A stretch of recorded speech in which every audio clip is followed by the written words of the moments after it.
EWS అన్యాయం, ఈ కోటాను ఎత్తేయండి, ఎస్సీ ఎస్టీ బీసీలు నష్టపోతుండ్రు, 50,000 ఉద్యోగాల భర్తీ సరే, ఇక జబల్పూర్ హైకోర్టు తీర్పు అమలు చేయాలి, ఈడబ్ల్యూఎస్ కోటా ఇకనైనా ఫిక్స్ చేయండి, మండలిలో తీర్మాన్ మల్లన్న మాట్లాడి. నిన్న నేనే మాట్లాడినా బీసీలకు జరుగుతున్నటువంటి అన్యాయం పైన ఈడబ్ల్యూఎస్ కోటాను ఫిక్స్ చేయండి అని చెప్పి నిన్న నేను మాట్లాడినటువంటి మాటలు మధ్యప్రదేశ్ హైకోర్టు ఎక్కడ ఉంటుందిగా ఉందా?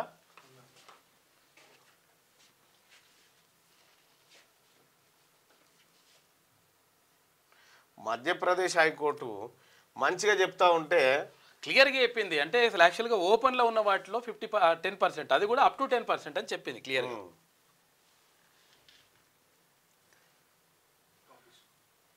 పంపించిన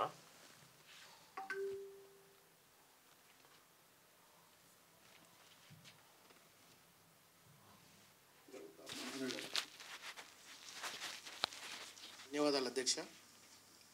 ఇక్కడ బ్యాక్లాగ్ పోస్టుల భర్తీ విషయం కానీ లేకపోతే కొత్తగా రాబోయేటువంటి రిక్రూట్మెంట్ విషయంలో కానీ sir EWS quota sir, EWS quota ద్వారా 10% రిజర్వేషన్ ఈడబ్ల్యూఎస్ కోటాకి మనం అమలు చేస్తున్నాం అధ్యక్ష. దాంట్లో అసలు 10% ఎలిజిబిలిటీస్ మన దగ్గర ఈడబ్ల్యూఎస్ కోటా కింద ఉన్నారా? గౌరవ సభ్యులు జీవన్ రెడ్డి గారు గతంలో పదే ఇదే అంశాన్ని ప్రస్తావించినారు సార్. మేము అంతమంది లేమయ్యా ఈడబ్ల్యూఎస్ కోటాకు సంబంధించినటువంటి వాళ్ళము, ఇంత ఎందుకు అమలు చేస్తున్నారనేటువంటి మాట గౌరవ సభ్యులు చెప్పినారు అధ్యక్ష.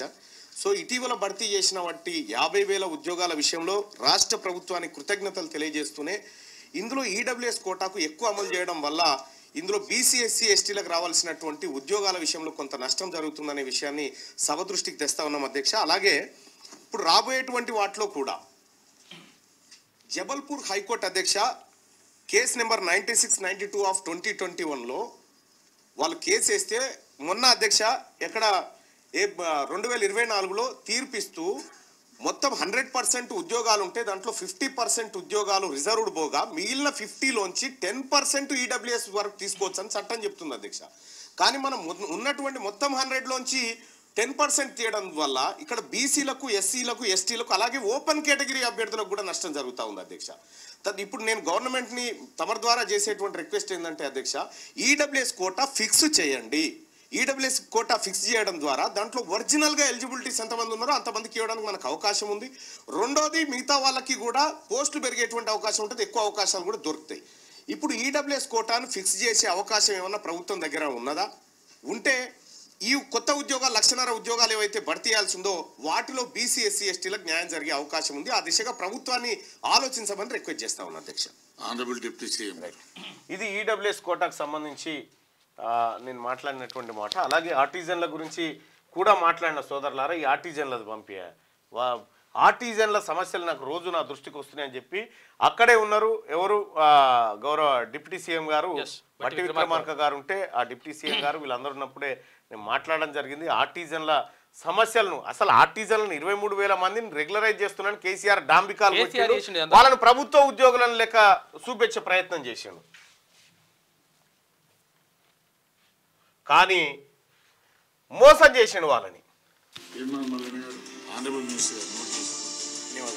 గతంలో జరిగినటువంటి ఒక పొరపాటు ఇవాళ తెలంగాణలో ప్రస్తుత రాష్ట్ర ప్రభుత్వానికి కూడా ఇబ్బందికరంగా మారింది అధ్యక్ష. విద్యుత్ శాఖలో పనిచేస్తున్నటువంటి ఆర్టిజన్లను ప్రభుత్వ ఉద్యోగులంటూ గత ప్రభుత్వంలో లెక్కలు చూపెట్టి కొద్దిగా వాళ్ళలో ఏదో ఆశ నింపే ప్రయత్నం చేసినారు అధ్యక్ష. వాస్తవానికి ఆర్టిజన్లను ఫిక్స్డ్ శాలరీతో పెట్టడం ద్వారా వాళ్ళకు ఉద్యోగ భద్రత లేకపోతే ఇంకా వాళ్ళలో ఎలాంటి గ్రోత్ లేకుండా వాళ్ళు మిగిలిపోయినారు అధ్యక్ష. చాలా రోజుల నుంచి నా దగ్గరికి వాళ్ళు వస్తా ఉన్నారు, ఆర్టిజన్లను రెగ్యులరైజ్ చేయండి, లేదంటే మాకు ఒక లైన్మెన్ స్థాయి హోదానన్న కల్పిస్తే మీకు బర్డన్ ఏం లేదనేటువంటి మాట చెప్తున్నారు. ఈ రాష్ట్ర ప్రభుత్వానికి గతంలో జరిగిన పొరపాటును సరిదిద్దే విధంగా ఆర్టిజన్లను రెగ్యులరైజ్ చేసి వాళ్ళని జేఎల్ఎం లాగా గుర్తించేటువంటి అవకాశం ఏమైనా ఉందా, పరిశీలిస్తా ఉందా అని చెప్పి రాష్ట్ర ప్రభుత్వాన్ని నేను రిక్వెస్ట్ చేస్తాను.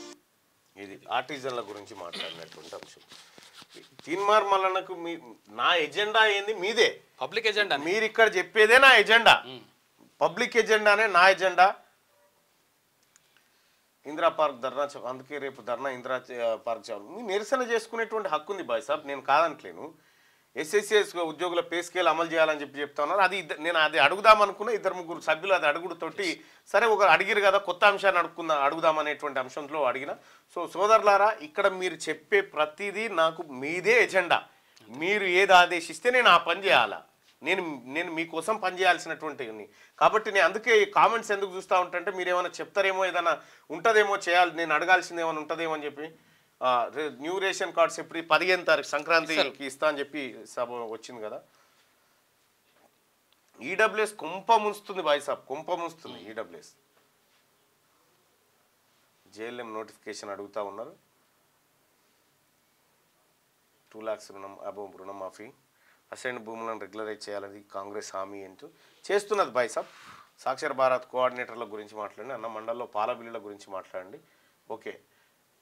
ఓకే బాయ్ సాబ్, మీరు చెప్పేటువంటి ప్రతి అంశాన్ని నేను నోట్ చేసుకుంటా, నేను ప్రతిదాన్ని మాట్లాడేటువంటి నాకు వచ్చినటువంటి అవకాశాన్ని వినియోగించి మాట్లాడేటువంటి ప్రయత్నం చేస్తా.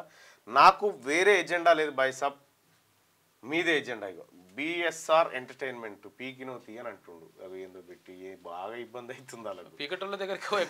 ఎమ్మెల్సీ గారు ఏపీ అంటే అవన్నీ పీకేసి తీసుకపోవాలి కదా. తెలంగాణ పరిస్థితి పిచ్చోడి చేతిలో రాయిలా ఉంది, రేవంత్ పరిపాలన అని చెప్పి సాగర్ అంటా ఉన్నాడు. సాగర్ అంటే దొంగతనంగా అక్రమంగా మొత్తం తెలంగాణ రాష్ట్రాన్ని లూటీ చేసినటువంటి దొంగల ముఠ బీఆర్ఎస్ పార్టీ నాయకుల ముఠ. దీన్ని కడుగుతా ఉంటే కాస్త మీకు అట్లనే అనిపిస్తుంది. రైట్గా ఇది ఈడబ్ల్యూఎస్ అయితే. ఇక క్యూ న్యూస్ ఛానల్లో పనిచేయటకు అనుభవం గల సీనియర్ వీడియో ఎడిటర్స్ కావాలను సంప్రదించవలసిన నెంబర్ 8688926084. qnewsads@gmail.com ను సంప్రదించండి. లైక్ చేయండి.